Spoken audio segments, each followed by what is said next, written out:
আচ্ছা বলেন তো, বর্তমান সময়ে টি-20তে সেরা ডেথ বোলারকে?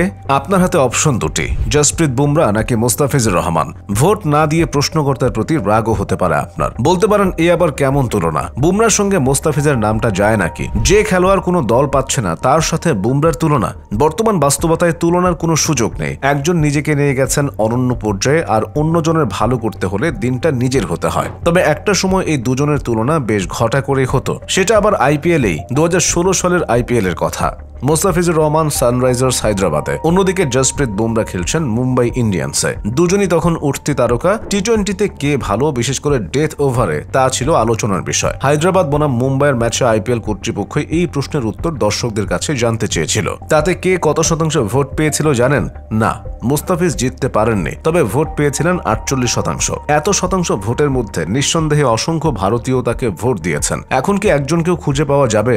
ভারতীয়দের কথা বাদ দিন, এমন কোন ক্রিকেট সমর্থকও কি আছেন যিনি বলতে পারবেন বুমরার সঙ্গে মুস্তাফিজের তুলনা চলে? কি তুলনা দেবেন? মুস্তাফিজ যে এখন পাকিস্তান সুপার লিগে দল পায় না, গতকাল হওয়া ড্রাফটে তাকে নেয়নি কোনো দল। এর আগে তার থেকে মুখ ফিরিয়ে নিয়েছে আইপিএল এর দলগুলো। জাতীয় দলেও সেই আগের ঝাঁজটা নেই। মুস্তাফিজ 4 ওভার বোলিং করে দেন, তাতে ভীতিকর কিছু থাকে না। এবারের বিপিএল এর কথা ধরুন, 7 ম্যাচে উইকেট নিয়েছেন মাত্র 7টি। বোলিং দিয়ে ম্যাচ জিতিয়েছেন এমন কোনো উদাহরণ নেই। ঢাকার বোলিং আক্রমণ এমনিতেই ভয়ঙ্কর কিছু নয়। এরপর যদিও মুস্তাফিজ অসাধারণ কিছু না করতে পারেন, তাহলে ঢাকা জিতবে কি করে? বিপিএল এর মতো মানের দিক থেকে পিছিয়ে থাকা টুর্নামেন্টেও মুস্তাফিজ চমক দিতে পারছেন না, অন্য লিগে কিভাবে পারবেন? বলতে পারেন এবারের বিপিএল এ রান উৎসব হচ্ছে, বোলারদের জন্য উইকেটে কিছুই নেই। তাতে পাল্টা প্রশ্ন আসতেই পারে, কোন টি-20 লিগে বোলারদের জন্য উইকেটে বাড়তি সহায়তা থাকে? সর্বশেষ আইপিএল মৌসুমে মোট ছক্কায় হয়েছে 1260টি, যেখানে বিপিএল এ এখন পর্যন্ত 20 ম্যাচে ছক্কা হয়েছে 342টি। বাকি আছে 26টি ম্যাচ, সেখানে ধরে নিন আরো 400 ছক্কাই হবে। তাতেও আইপিএল থেকে বেশ দূরেই থাকবে।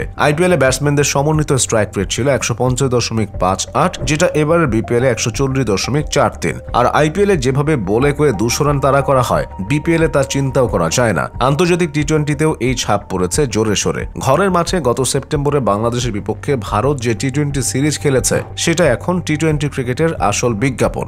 যে সিরিজের একটি ম্যাচে 297 রানও তুলেছিল ভারত। 3 ম্যাচের সেই সিরিজে 66টি বল করে 124 রান দিয়েছিলেন মুস্তাফিজ। ইকোনমি রেট ছিল 11.27, উইকেট মাত্র 4টি। মুস্তাফিজকে আইপিএল এ কেন নেবে?